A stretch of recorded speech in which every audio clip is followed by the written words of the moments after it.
Bonjour Mathieu. Le médecin de notre rédaction avec nous comme chaque samedi pour l'actualité de la santé et pour parler aujourd'hui des allergies. Alors que le mois d'avril vient de commencer, les allergies reviennent. Ceux qui en souffrent le savent, ils sont très nombreux. Un Français sur 5, Mathieu. Ce qui fait beaucoup de monde, bien que la plupart d'entre nous l'ignorent, car être victime d'éternuement, c'est pas grave. À la seule condition que ces symptômes de l'allergie s'arrêtent là. Mais souvent, ça va beaucoup plus loin en fait.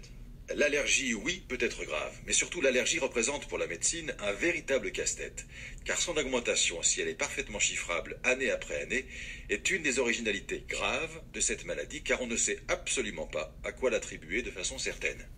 Les écologistes accusent pêle-mêle le diesel, l'effet de serre, la pollution. Qu'est-ce qui est vrai là-dedans? Ils n'ont sans doute pas tout à fait tort, mais les médecins, eux, privilégient le tabac, les erreurs d'alimentation ou les animaux domestiques qui sont certainement là des pistes solides. Les erreurs d'alimentation, c'est-à-dire? L'allergie, c'est surprendre le corps avec des produits auxquels il n'est pas habitué. Alors, à moins de vivre en Australie, vos ancêtres ne connaissaient pas les kiwis. Vous n'avez donc pas développé de protection si vous avez des incompatibilités avec ce fruit. La réaction est donc plus violente qu'avec les fraises de votre enfance. Et même les fraises, parlons-en un peu. Vous êtes habitué à celles des beaux mois d'été ou de printemps, pas celles de l'hiver, qui nous viennent par avion de l'hémisphère sud. On a l'impression finalement, Claude, que les symptômes de l'allergie sont très variés. Autant en endroit touché d'ailleurs qu'en symptômes. L'allergie, c'est notre corps qui se fâche et localement ou parfois plus grave dans son ensemble, déclenche un processus démesuré de lutte contre l'agresseur que l'on appelle l'allergène. N'oubliez jamais qu'on peut mourir d'allergie. Donc lutter contre l'allergie, c'est d'abord essayer d'identifier le ou les agresseurs. Il existe pour cela des tests très précis. Il faut d'abord connaître l'ennemi pour appliquer le bon antidote. C'est cela, c'est-à-dire un traitement de désensibilisation, alors qu'autrefois il était prescrit en piqûre. C'était pas toujours bien accepté, même si elles sont minimes. Cette désensibilisation peut se faire aujourd'hui à l'aide de petits comprimés qui fondent sous la langue. Et les médicaments, Claude? Eh bien, si la désensibilisation ne marche pas, il reste évidemment les fameux antihistaminiques que l'on peut prendre dès l'arrivée des pollens au printemps, mais qui sont, bien que les plus récents soient les mieux tolérés, des médicaments qui rendent un peu somnolent. Se gratter ou conduire, il faut choisir. Vous voulez dire que c'est à cause des médicaments qu'on est fatigué lorsqu'on est allergique? Alors là, les médicaments ont souvent un peu bon dos. L'allergie, vous savez, c'est une réponse excessive et inadaptée de notre organisme à notre environnement. Comme il ne reconnaît pas un ennemi habituel, notre corps s'affole. Comme un militaire paniqué, il envoie des moyens de défense disproportionnés, fait tirer dans tous les sens et provoque beaucoup plus de dégâts dans son propre camp que ne l'aurait fait un ennemi isolé ou désarmé.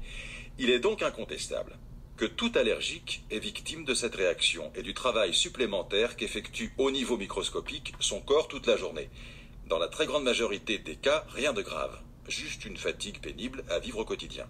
À quel moment frappe l'allergie? Alors, principalement au moment de la pollinisation, c'est-à-dire globalement d'avril à juin pour la plupart de nos régions. Mais ça a pu commencer là, dans certaines régions déjà. Oui, d'abord parce que ça dépend effectivement de la température extérieure. Puis, avec une différence de plusieurs semaines, entre le nord et le sud, entre la plaine et la montagne. Mais la nouvelle star des pollens, Mathieu, s'appelle l'ambroisie, à laquelle 6 à 12% de la population est sensible. Eh bien, l'ambroisie frappe beaucoup plus tard que les autres plantes. De la mi-août à la mi-octobre, avec un maximum d'intensité en septembre. Donc l'allergie, c'est presque toute l'année. Cela ressemble à quoi l'ambroisie? C'est une mauvaise herbe de la famille du tournesol, un buisson qui au moment de la floraison peut atteindre 1 mètre de haut. Alors ce qui est curieux, l'ambroisie est arrivée dans notre pays au milieu du XVIIIe siècle, dans un lot de fougères canadiennes. Elle est restée calme pendant une centaine d'années, et on pense que ce sont les grands chantiers des années 50 qui lui ont permis de se développer, principalement en Rhône-Alpes, mais désormais de façon anarchique dans toute la France, au point d'inquiéter sérieusement nos autorités sanitaires. Une fois qu'on l'a clairement identifié, est-ce qu'on peut se désensibiliser à l'ambroisie, Claude? Oui, les allergiques de l'automne comme ceux de l'été doivent y penser en ce moment. C'est simple, efficace et indolore. Et lorsque la cause est bien identifiée, ce qui est le cas avec l'ambroisie, les résultats peuvent en effet être spectaculaires. Un dernier conseil de printemps avant de vous laisser repartir? Dans tous les cas, le nettoyage de printemps de la maison, en particulier de la chambre, s'impose, car, comme toujours en médecine, le futur passe par la prévention. Alors, lutter contre l'allergie, c'est déclarer la guerre aux acariens, ouvrir grandes les fenêtres, battre les couvertures et la literie, aspirer le tout. Pour les pollens, pas de miracle, car avec le vent, même le centre-ville n'y échappe pas.